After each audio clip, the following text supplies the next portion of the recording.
le premier salon de la numérique vient de fermer ses portes au public. Il y a quelques heures seulement, dans ce journal, nous tirons les enseignements de cette exposition de matériel haute technologie en ce qui concerne donc le numérique, en préparation au passage de l'analogie au numérique. Et l'énergie au cœur de l'actualité de ce journal. Le ministre de l'Énergie entame ses visites des sites énergétiques par Bisségué, à Princiel, et la centrale énergétique d'Alénaké. Et puis, nous irons nous familiariser avec le fonds d'aide à l'insertion et à la réinsertion professionnelle, un legs qui nous a été fait par feu président Omar Bongo Ondimba. Madame, Monsieur, bonsoir. Comme tous les soirs depuis le début de la semaine, vous avez choisi Gabon Télévision pour vous informer, surtout en principale édition donc, de la nuit. On ouvre cette édition d'information avec, bien entendu, ce Conseil des ministres qui a tenu ses assises au Palais de la Présidence de la République ce jour. Et c'est le président de la République, chef de l'État, Ali Bongo Ondimba, qui a donc présidé les travaux de ce tour de table gouvernemental. Voici la synthèse, justement, avec Ali Radjoumba, Lambert Pori, Igor Onvouza et Anissé Sambaboubou de la presse présidentielle. C'est un conseil des ministres présidé par le chef de l'État, Ali Bongo Ondimba, qui se tient 100 jours après la mise en place d'un gouvernement dirigé par le professeur Daniel Onondo, dont la mission principale est de livrer un combat acharné et de tous les instants contre la précarité, les inégalités et l'exclusion sociale. 100 jours après, plusieurs décisions ont été prises, notamment dans le cadre de la mise en place de la nouvelle stratégie d'investissement humain, concrétisée par le pacte social. Les membres du gouvernement, réunis autour du président de la République, chef de l'État, Ali Bongo Ondimba, ont aussi examiné et adopté plusieurs textes législatifs et réglementaires.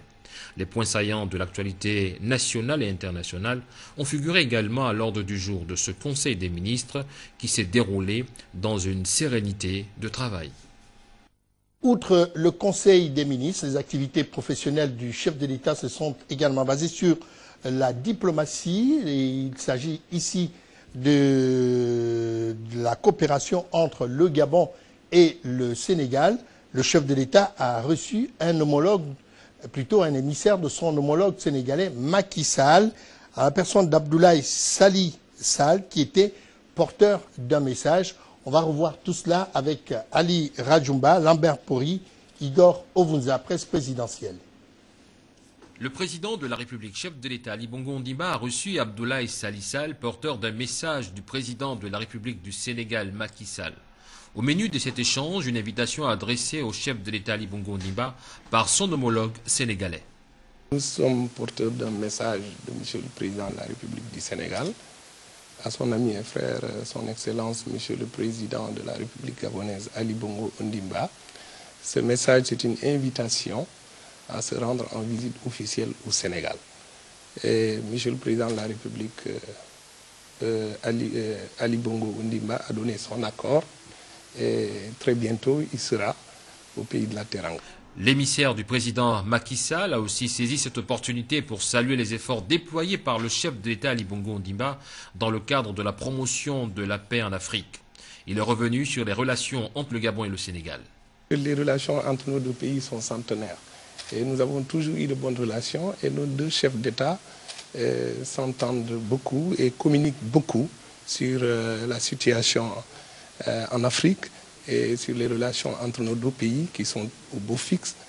Il y a pas mal de choses à discuter entre nos deux chefs d'État qui ont la même vision du développement, qui s'occupent beaucoup des questions africaines.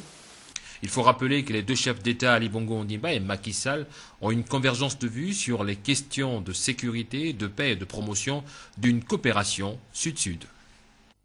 La religion était également au menu de l'activité professionnelle du chef de l'État Ali Bongo Ondimba. Ce jour également, le chef de l'État a reçu le président ou encore le nouveau président de l'église évangélique de Libreville. Au menu des échanges, la nouvelle vision de l'église. On va revoir cette information avec Ali Radjoumba, Lambert Pori, Igor Onvouza et Anissé Sambaboubou de la presse présidentielle. Le nouveau président de l'église évangélique du Gabon, Jean-Jacques Ndongue Kwagé, a été reçu par le président de la République, chef de l'État Ali Bongo Ondimba. Un échange qui a permis à ce dernier de présenter au chef de l'État les nouvelles ambitions de l'église évangélique du Gabon. Évidemment, il est de coutume que lorsque un pasteur président est élu, nous devons arriver à la présidence pour les civilités. Vous savez que le chef de l'État est la première autorité politico-administrative du Gabon. Et nous devons venir lui faire des civilités et lui dire de vive voix comment est-ce que le synode s'est déroulé. Et surtout aussi lui dire merci pour toute la sollicitude, tout l'accompagnement qu'il a bien voulu apporter à la réalisation de ce synode. Nous allons tout simplement renforcer des investissements au niveau rural. C'est-à-dire que nous avons mis en place un département de lutte contre d'aller à la terre. Tout simplement parce que nous avons quelque chose d'extraordinaire que Dieu nous a donné, c'est la terre. Et cette terre est riche, elle peut donner beaucoup de choses. On peut commencer par planter le manioc tout simplement derrière sa cuisine et avoir tout simplement des ingrédients et vendre ce manioc. Nous voulons donc créer des projets sur l'agropastoral, sur des économies paroissiaux pour permettre aux couches les plus vulnérables de subvenir eux-mêmes à leurs propres besoins. Quant à l'apport du religieux au bon fonctionnement des institutions, le nouveau président de l'Église évangélique du Gabon a réitéré la disponibilité des religieux à la réalisation du plan stratégique Gabon émergent qui ne saurait se matérialiser sans un climat de paix. Voilà, il s'agissait bien du nouveau président de l'Église évangélique du Gabon et non de Libreville, comme je le disais tantôt. Allons-y à présent au palais Léomba, au Parlement gabonais, pour parler justement de cette activité de deux ministres de la République. Il s'agit du ministre des Affaires étrangères et celui de la Défense qui sont allés tous les deux édifier les honorables députés sur les engagements et la contribution du Gabon en République centrafricaine pour juguler ce conflit. Un conflit qui reste d'ailleurs au cœur des priorités de la communauté économique et monétaire de l'Afrique centrale. Allons-y au palais Léomba avec Gilda Flore-Odembe et Tim Boulengue.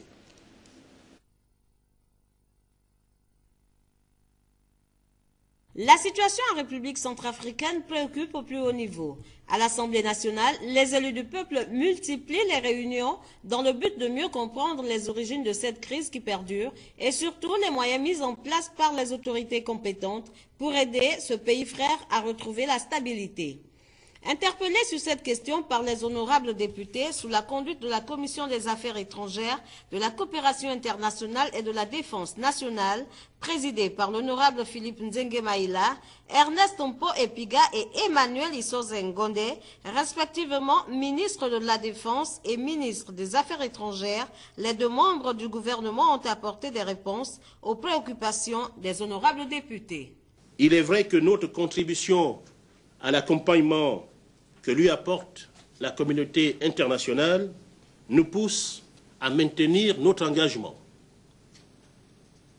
Il est tout aussi vrai que le rôle crucial que le chef de l'État y joue ne peut permettre que le Gabon s'en éloigne. Je dois cependant relever que le maintien des troupes gabonaises en République centrafricaine, dans le cadre de la MINUSCA, mission des Nations Unies, ne pourra être décidé sans le soutien de l'Assemblée nationale. Le bataillon gabonais en Centrafrique agit dans le cadre formel du mandat de la MISCA. Sa reconnaissance de notre engagement continu au service de la sécurité et de la paix en RCA et du professionnalisme de nos soldats que l'ONU vient de nous formuler une demande pour la constitution d'une unité de police appelée Compol, constituée de 140 personnes et pour le déploiement d'un hôpital de campagne mobile à la MINUSCA. Si certaines conditions sont remplies, nous pourrons valablement répondre à ces sollicitations.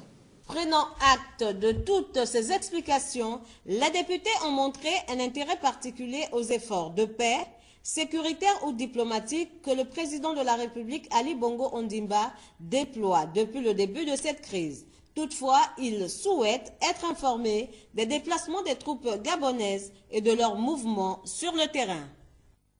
Le sujet reste toujours en vigueur dans l'actualité de ce jour et nous allons là au cabinet du ministre de l'économie, Christophe Akagamba, qui a reçu le président du Parlement de la CEMAC, en personne de Vincent Mavungu Bouyou, qui est allé hier, bien entendu, présenter au ministre de l'économie le rapport de la mission effectuée récemment à Bangui en RCA.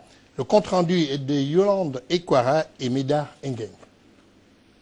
C'est en sa qualité de président du Conseil de l'Union économique de l'Afrique centrale, Christophe Akagamba, par ailleurs ministre de l'économie, que Vincent Mavungu Bouyou est venu présenter le rapport de la mission récemment effectuée à Bangui en RCA. Une mission mise à contribution par les parlementaires de l'institution sous-régionale. Sur instruction du président de la République, je me suis retrouvé avec le ministre de l'économie, le président du Conseil des ministres, pour voir la faisabilité dans la procédure de remise de ce rapport aux autres chefs d'État dans le cadre de la CEMAC. Des modalités pratiques ont été envisagées. Recevant ces explications, le ministre Christophe Akagamba a su prêter une oreille attentive à ces questions de fonctionnement du Parlement de la CEMAC. C'était aussi l'occasion de voir avec le président du Conseil des ministres un certain nombre de dossiers sur le fonctionnement du Parlement de la CEMAC. Beaucoup de choses changent au Parlement de la CEMAC. Il faut adapter tout cela et les textes, c'est aussi par une procédure spécifique dans le cas de la communauté que ces textes sont pris. Depuis la réunion du comité inter-État, la réunion de la conférence des ministres, jusqu'à l'acte additionnel qui est signé par la conférence des chefs d'État. Rappelons que cette rencontre s'inscrit dans le prolongement de l'entretien que le chef de l'État vient d'accorder au président du Parlement de la CEMAC. Allons-y à l'avenue de Cointé, au ministère de l'Intérieur, là-bas où Guy Bertrand Mapangou, patron de ce département ministériel, a reçu une délégation d'experts français en matière donc de circulation routière. Il faut dire que cette délégation a été conduite par le commandant en chef de la police nationale, le général Léon Mistoul. Des questions liées à la sécurité routière dans notre pays, principalement à Libreville, étaient au cœur justement des échanges entre les différentes personnalités. On va voir tout cela avec Lolita Obono-Mvono, Myrcel Fassinou, Mbazogo et Médard Nguyen. Excès de vitesse, conduite en état de d'ébriété, fatigue, sommeil, mauvais état de la route et le non-respect du code de la route sont les principales causes des accidents de circulation à Libreville. Il ne se passe un seul jour sans que l'on enregistre un accident dont certains endeuillent de nombreuses familles.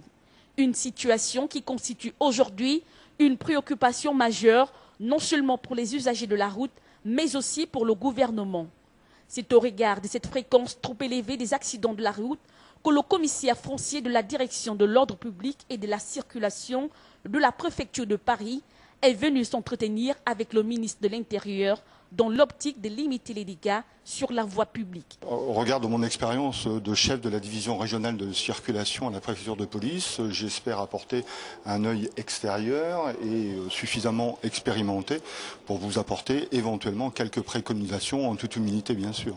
Malgré les nombreuses campagnes de sensibilisation et d'information initiées par les autorités compétentes, les usagers de la route ne doutent de vigilance dans les artères de la capitale qu'ils transforment en véritables pistes de rallye sans se soucier de leur vie et celle des autres compatriotes qu'ils mettent en danger. Si on regarde les statistiques qui concernent votre pays, j'ai cru comprendre qu'il y a à peu près 500 morts par an, ce qui fait que si on fait au prorata de votre population, 1,5 million habitants, ça fait presque 20 000 morts dans l'année, c'est fondamental. Au-delà simplement du constat du décès, c'est un problème social, c'est un problème culturel, c'est un problème de civisme. C'est un ensemble de choses qui font que, effectivement, on doit pouvoir arriver à faire diminuer considérablement le nombre d'accidents, améliorer la circulation. Au-delà de cet aspect, Il est impérieux que les efforts soient consentis dans l'entretien des voies de circulation, dont certaines sont en état de dégradation très avancée. À cela s'ajoute l'absence des panneaux de signalisation à certains endroits, toute chose qui rend la circulation plus difficile dans notre capitale et expose davantage au risque d'accident. Les mines, parlons à présent, et on va parler surtout de ce projet, le projet Maboumine, qui concerne donc le gisement polymétallique, qui va donc constituer un fleuron de l'économie gabonaise selon les experts. Alors, il faut dire que le comité stratégique de ce projet, présidé par Régis Imongo, s'attelle à lui donner forme. Alain Richard Zambazinga, Jean-Pierre Moussoami nous donnent les détails justement de tout cela. Depuis le 8 janvier 2014, date de la tenue de la dernière réunion du comité stratégique, au 7 mai 2014, le projet Maboumine connaît une évolution certaine. Son comité stratégique vient d'ailleurs de se réunir autour de son président, le ministre gabonais des Mines, Régis Imongo, pour faire un bilan d'étape. Aujourd'hui, on a un procédé qui, sur le plan technique, est validé. Il nous reste encore quelques développements à faire, mais grosso modo, on peut dire qu'on a un procédé innovant, hydrométallurgique, pour traiter ce gisement. Et maintenant, nous étudions la manière de mettre sur pied l'unité pilote et prendre une décision dès 2015 pour avoir, comme je le disais, une unité pilote qui démarrerait en septembre 2016. Dans sa mise en œuvre, le projet nécessite l'emploi d'ingénieurs et de techniciens hautement qualifiés pour opérer l'usine pilote. À cet effet, 52 profils de poste ont été identifiés pour 200 emplois et des actions en vue de les dénicher ont été lancées. Pour avoir cette usine pilote, il faudrait que nous puissions avoir absolument donc des ressources humaines capables de pouvoir opérer à ce niveau. C'est pour cela que vous avez dû constater, vous avez dû lire dans l'Union, le comité fait par l'Agence nationale de bourse et stages, pour essayer donc d'encourager certains Gabonais qui sont dans les séries scientifiques, afin donc d'aller dans certaines écoles spécifiques au niveau de la France et ailleurs, pour qu'ils puissent travailler au sein de cette usine pilote et plus tard au niveau de l'usine commerciale si tous ces travaux de tests qui vont être réalisés dans le cadre de l'usine pilote arrivaient à permettre que l'État gabonais et la partie Eramet puissent prendre une décision donc de financer l'usine commerciale. Le chef de l'État a donné instruction au gouvernement avec l'entreprise Eramet pour faire une campagne de sensibilisation. Ça se fait dans les lycées, ça se fait aussi au niveau de l'université pour essayer d'avoir le maximum de Gabonais capables à pouvoir travailler dans cette usine pilote. Maboumine est un projet de recherche minière situé à une cinquantaine de kilomètres de Lambaréné sur la route nationale 1 à très fort impact socio-économique, fruit de la coopération entre le groupe Eramet et l'État gabonais pour l'exploitation du nobium, du tintal, de l'uranium, du phosphate, des terres rares, du titane et des substances connexes. Il nécessite 2000 milliards, dont 100 milliards pour la construction de l'usine pilote en 2016. Et pour faire fonctionner justement ces différentes usines et cette exploitation de ces terres rares, on a besoin de l'énergie, une énergie forte. Ce n'est pas par hasard que si le ministre Désiré Guédon entreprend en ce moment un certain nombre de visites sur des sites énergétiques. On commence par Libreville, donc l'estuaire Libreville et Ovendo, notamment à Bisségué et la centrale thermique donc d'Alenakeri. Voici les précisions de cette visite avec Cyril Bertrand Ngaleko et Michel John Boudin. C'est pour tenter de répondre aux plaintes des populations sur les coupures intempestives de la SEG et respecter la politique du chef de l'État Ali Bongo Ondimba dans le domaine de l'énergie que Désiré Guédon, en tant que gérant de ce portefeuille dans le gouvernement Onaondo, vient d'initier ses visites sur les sites de la Société d'eau et d'énergie du Gabon. Ici, au poste de Bisségué, l'accent est mis sur la modernisation du système de gestion et mise en place du système de réduction des interruptions avec pour axe la gestion des réseaux et les points critiques des réseaux de transport d'énergie. Aujourd'hui, nous avons commencé par des aspects purement énergétiques. Demain, quand je dis demain, c'est peut-être dans quelques jours, nous allons également enchaîner avec les aspects liés à l'eau. Bisségué, Ovendo, ce sont les premiers sites dans la stratégie de production de la SEG qui sont importants. Bisségué, d'après ce que j'ai appris, c'est le point dispatching, donc c'est le point névralgique de toute la production énergétique, pour ce qui concerne donc Libreville et ses environs. Et au Vendo, c'est entre autres là où se produit une bonne partie de l'énergie qui est dispatchée au niveau de Bisségué et ensuite distribuée chez chacun d'entre nous. Toujours accompagné des directeurs généraux de l'ensemble des services de son ministère et des techniciens de la SEG, à la centrale d'Ovendo, il s'est agi pour le membre du gouvernement de vérifier la réparation d'une turbine de reconnaissance numéro 1 qui va apporter 20 MW au réseau de l'estuaire pour une mise en service prévue pour la fin du mois d'avril. Désiré Guédon reste optimiste. Ce que nous faisons aujourd'hui, c'est pour apprécier la disponibilité que nous avons afin de programmer les moyens supplémentaires qui nous permettraient effectivement de pouvoir correspondre à la demande qui nous est faite quotidiennement. Ces visites des sites de production d'énergie initiées par Désiré Guédon, rentrant dans le cadre de la politique gouvernementale, devraient globalement permettre aux techniciens de ce domaine de faire des contrôles réguliers sur leurs installations afin de réduire des interruptions, mais surtout de faire attention à l'état de leurs équipements. Et pour rendre visible donc ces actions du président de la République dans le PSGE, eh bien le gouvernement a besoin de médias bien entendu bien équipés. Et vous le savez déjà, hier il y a eu l'ouverture donc du salon numérique, le premier du genre à Libreville et principalement à la maison Georges Rawiri. Eh bien ce premier salon numérique a fermé ses portes aujourd'hui, il y a quelques heures seulement. On va voir un peu les enseignements de tout cela avec ce matériel high-tech, c'est-à-dire le matériel de haute technologie qui a été bien entendu exposé par un certain nombre d'entreprises françaises. Regardons tout cela avec Cabrel Guillain-Lemami et Victor Mundunga. Avec pour objectif établir un lien direct entre les fabricants et les utilisateurs des outils audiovisuels, le premier salon numérique de l'audiovisuel vient de connaître son épilogue.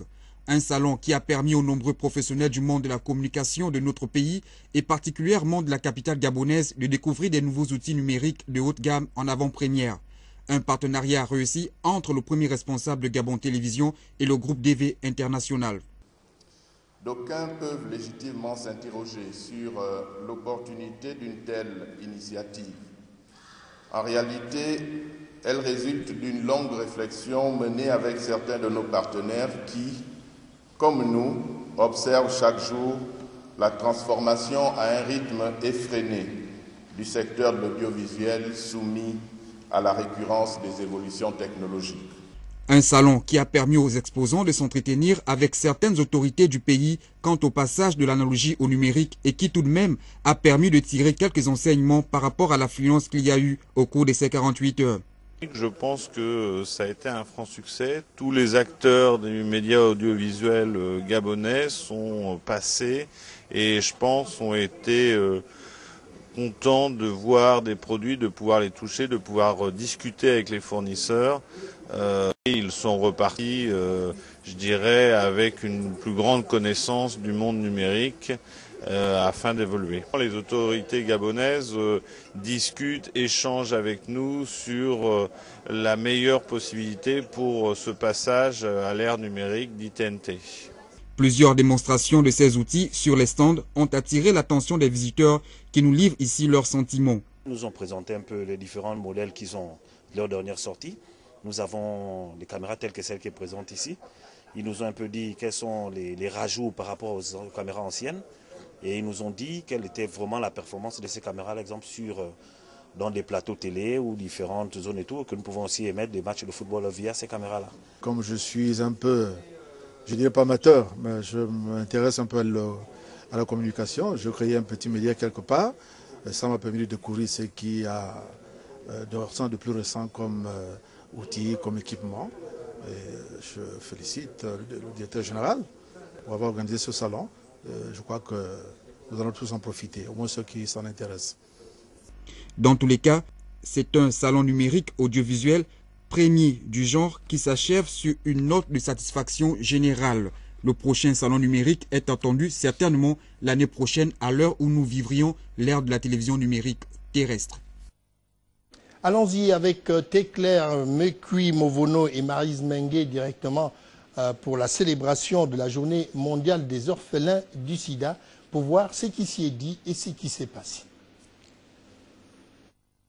Sous le thème national, effort concerté et unifié pour une prise en charge globale des orphelins, l'édition 2014 de la Journée mondiale des orphelins du sida a permis de lever le voile sur le rejet, la stigmatisation, la spoliation dont sont souvent victimes les orphelins en général et les orphelins du sida en particulier. Une opportunité également pour attirer l'attention de tous les services compétents sur le nombre d'enfants affectés ou infectés par le VIH-Sida qui va crescendo. On compte à ce jour dans le monde près de 15 millions d'orphelins dus au sida et près de 130 millions d'orphelins, toutes autres causes confondues. Dans notre pays, le nombre d'orphelins et orphelins du sida est estimé à près de 57 000 et l'épidémie du VIH-Sida a endeuillé de nombreuses familles dans nos communautés. Le sida est devenu l'ennemi de la famille du fait qu'elle tue nos pères, nos mères, nos frères et nos sœurs et contribue à la dégradation du tissu social tout en augmentant la pauvreté. Il n'est pas rare de voir aujourd'hui des orphelins chefs de famille qui, après la perte d'une ou des parents, sont obligés d'abandonner leurs études pour se consacrer à subvenir aux besoins de leurs frères et de leurs sœurs. D'autres orphelins, en plus d'être déjà affectés par la perte d'une ou des parents, sont malheureusement aussi atteints par le virus, ce qui fragilise encore plus leur existence.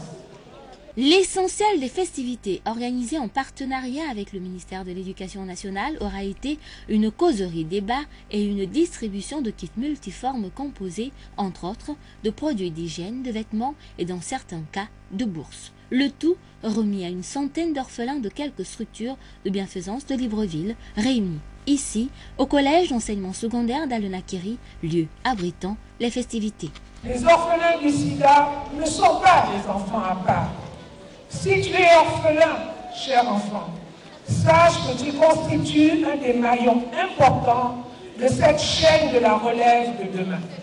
Il nous revient donc à nous, parents, amis, enseignants, ensemble et chacun à son niveau, d'apporter à tous les orphelins amour, disponibilité et compréhension afin de leur donner les rudiments pour affronter les vicissitudes de cette vie. À noter enfin que le département ministériel en charge de la protection de l'orphelin entend, dans les toutes prochaines semaines, amorcer la phase d'élaboration du manuel de normes et procédures de prise en charge des orphelins et autres enfants vulnérables.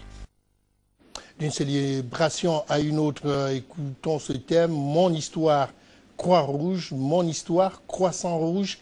C'est comme ça que la Croix-Rouge internationale célèbre la journée internationale donc, de la Croix-Rouge. Et elle célèbre également les 150 ans d'existence de ce mouvement international. Voyons tout cela avec Eric Nziengi Mbadinga sur les images d'Yvette Okosa. Le mouvement international de la Croix-Rouge et du Croissant-Rouge souhaite mobiliser davantage les jeunes autour de ce principe et valeurs humanitaires.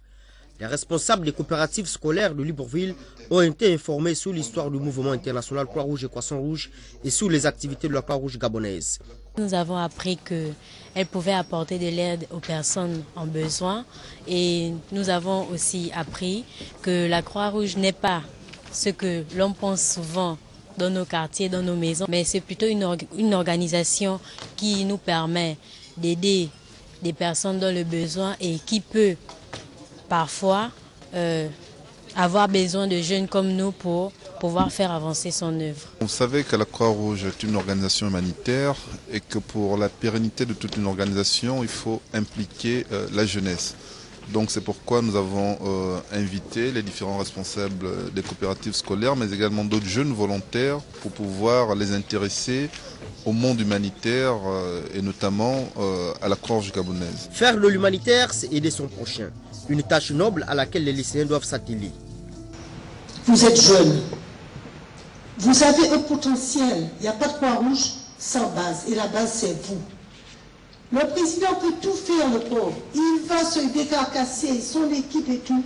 Si vous, les volontaires, vous ne travaillez pas, la Croix-Rouge ne sera rien. Au départ, c'est vraiment se dire, voilà, pourquoi on s'engage. C'est aider les autres. Pourquoi? Parce que voilà, quand on dort, on dort mieux le soir, parce qu'on se dit au moins, je ne suis pas là pour faire du profit, je suis là pour aider les autres. L'action de la Croix-Rouge gabonaise est guidée par les 7 principes fondamentaux du mouvement international de la Croix-Rouge et du Croissant-Rouge. Humanité, impartialité, neutralité, indépendance, volontariat, unité et universalité. Découvrons avec nos reporters Filika Biyongo et bien entendu Serge Nziengi Mabila le fonds d'aide à l'insertion et à la réinsertion. On va voir ce dont il est question dans ce fonds d'aide pour l'insertion des jeunes qui sont à la recherche d'un premier emploi. Voyons tout cela dans ce reportage. Créé le 1er octobre 1993 par l'ordonnance numéro 009/93/PR, le FIR, Fonds d'aide à l'insertion et à la réinsertion professionnelle, est un organisme public qui a pour mission de contribuer à la lutte contre le chômage par la mise en place de stages spécifiques de formation. Le FIR finance des formations complémentaires à l'endroit des demandeurs d'emploi en vue de leur perfectionnement ou de leur reconversion, d'une part. Le FIR finance également des études sectorielles sur les opportunités d'emploi disponibles. Le Fonds d'aide à l'insertion et à la réinsertion professionnelle offre deux types de prestations. Les prestations d'assistance et aide financière aux employeurs et les prestations aux demandeurs d'emploi. L'objectif pour nous, Office national de l'emploi, c'est d'insérer un maximum de demandeurs d'emploi en milieu professionnel. L'objectif des prestations demandeurs d'emploi, c'est le coaching. Le coaching, c'est se familiariser avec les outils de recherche d'emploi. Ces outils de recherche d'emploi, c'est le CV, c'est la lettre de motivation, ce sont les préparations aux entretiens d'embauche. En 21 ans d'existence, le FIR a à son actif plusieurs réalisations. Depuis 2004, le FIR finance des bourses d'études de 40 jeunes apprenants par an au centre de spécialisation professionnelle de Port-Gentil. Nous avons des taux de placement de 98% pour un coût total de 21 600 000 francs par an. En 2012, 500 jeunes demandeurs d'emploi sont formés dans les métiers de la chimie, dans les métiers de la mécanique, dans les métiers de l'électricité industrielle. À ce jour, 323 sont en pré-recrutement pour un coût total, tenez-vous bien, de 93 520 000 francs CFA. La lutte contre le chômage, notamment celui des jeunes, constitue le cheval de bataille du président de la République Ali Bongo Ondimba. D'où sa décision récente d'augmenter substantiellement les ressources du FIR, mais également procéder au redéploiement des structures d'accueil de l'Office national de l'emploi. On va parler de cette rencontre entre la Confédération patronale gabonaise et les membres de l'HEC Paris. Il faut dire que c'est un partenariat avec cette école parisienne à l'endroit donc des leaders dans le domaine entrepreneurial.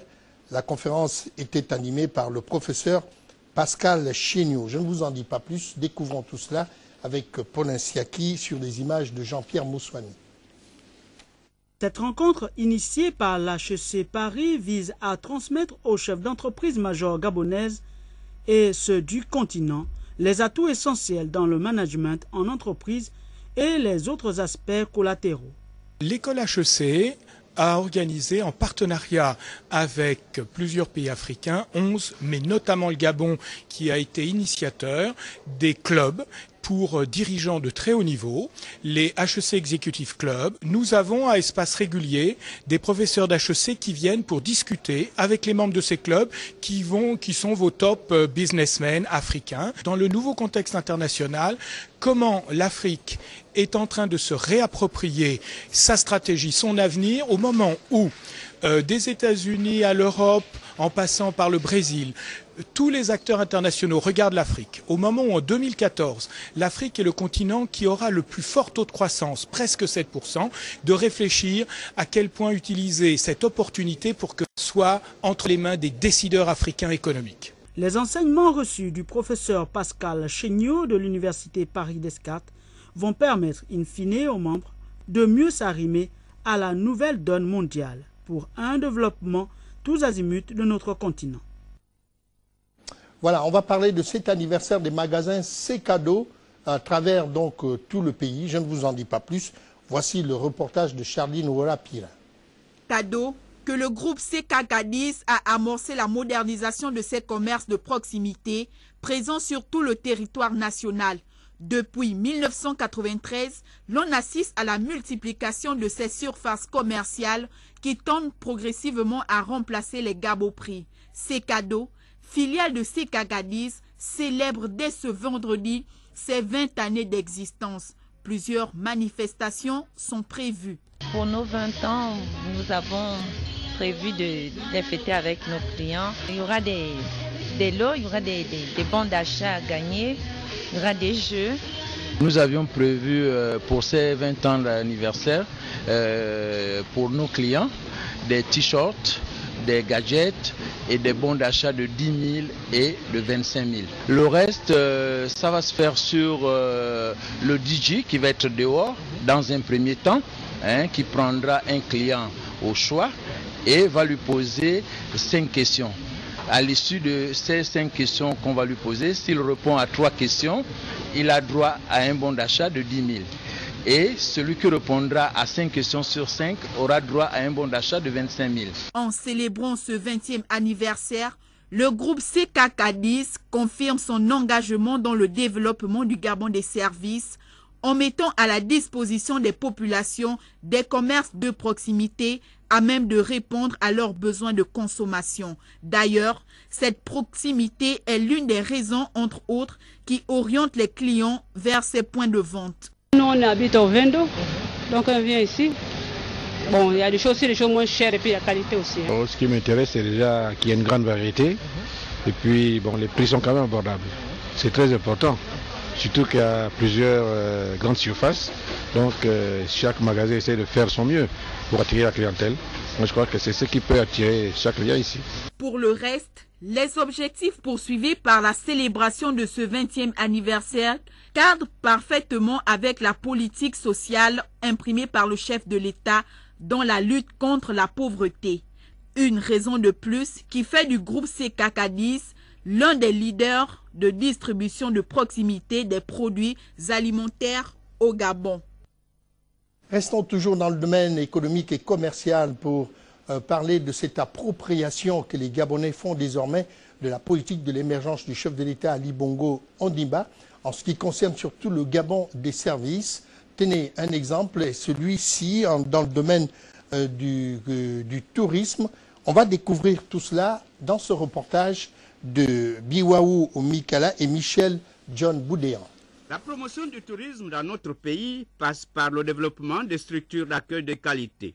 S'appropriant cette préoccupation, un compatriote vient de s'illustrer en construisant cet hôtel de grand standing dont l'inauguration s'est faite en présence du directeur général adjoint de l'hôtellerie et du contrôle des hôtels et qui a coupé le ruban symbolique, tout cela sous le regard admiratif des invités.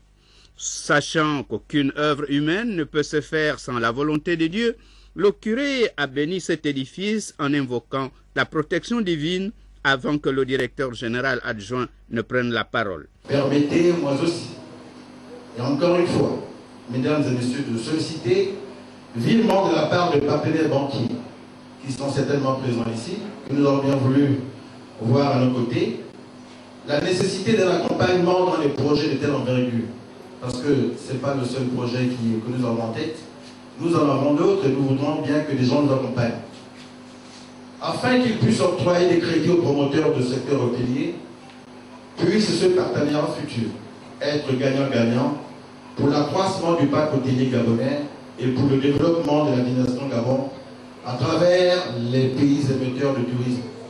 L'hôtel dispose de 14 appartements, 3 chambres de luxe, 12 chambres standards, pour ne citer que ça. La grève des enseignants, on va terminer avec entrer en négociation avec le ministre de l'Éducation nationale. Certains enseignants de la CONACYSED observent une grève à l'école Martine Oulabou au moment où les cours sont effectifs dans plusieurs établissements. Découvrons les contours de cette situation avec Moussa Ndjingui et Michel John Boudéan. Malgré les négociations entamées par le ministre de l'Éducation nationale avec certains responsables de la CONACYSED sur le respect par le gouvernement des points inscrits au cahier de charge des enseignants, plusieurs d'entre eux sont réunis à l'école Martine Oulabou en observant le mouvement de grève lancé il y a quelques jours.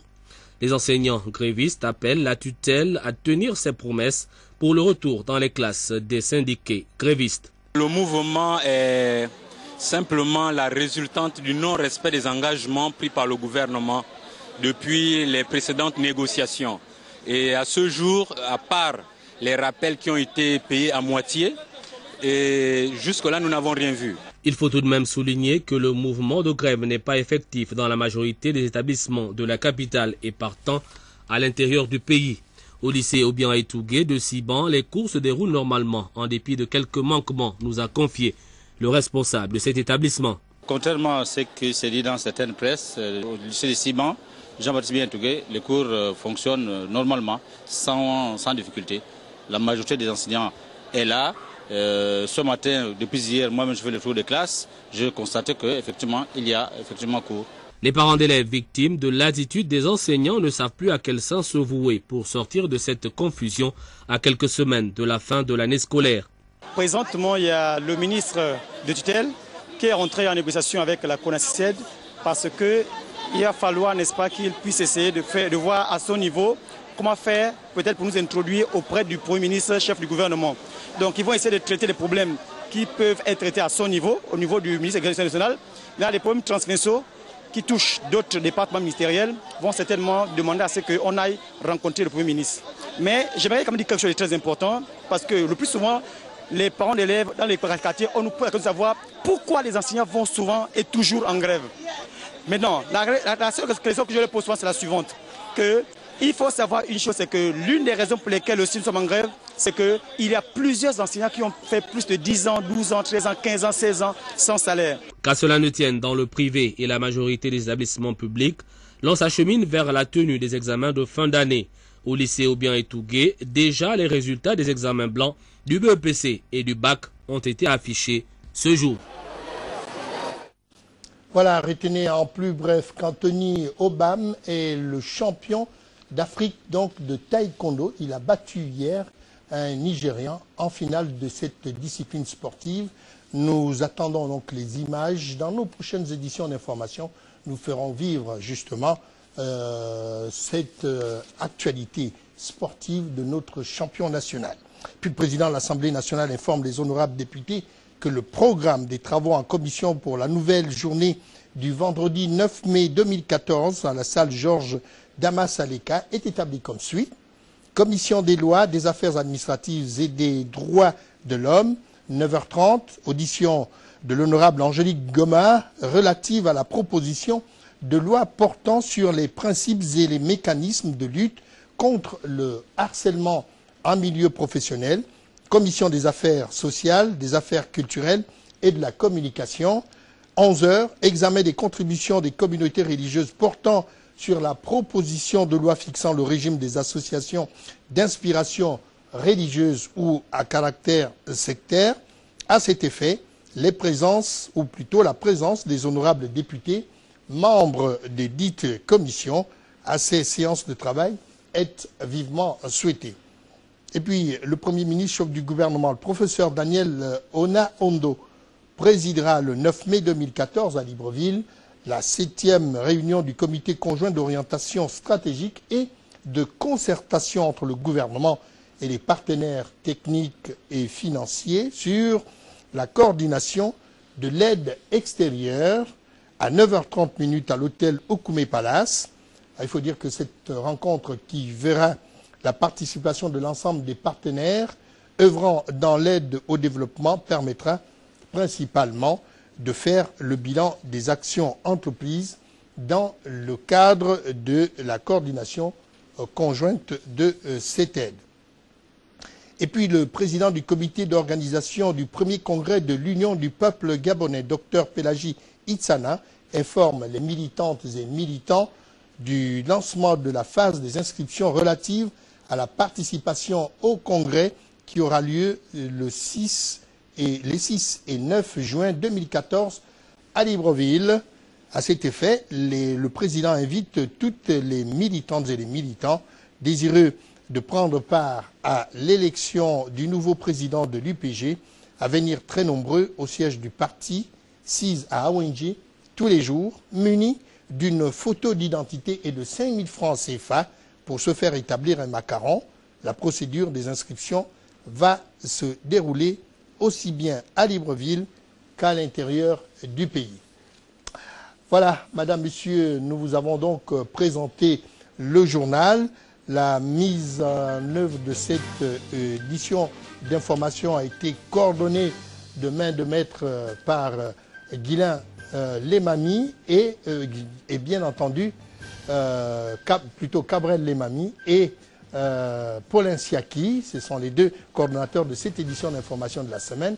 Et puis le réalisateur n'était autre que Nestor Ecomier et toute son équipe technique vous disent bonsoir et encore merci. Tout à l'heure, vous allez suivre la mise en œuvre du pacte social dans le district de Bikondom, Abitam, dans la province du Wellington. C'est un magazine qui est préparé pour vous par la rédaction de Gabon Télévision. Je vous dis bonsoir et à bientôt.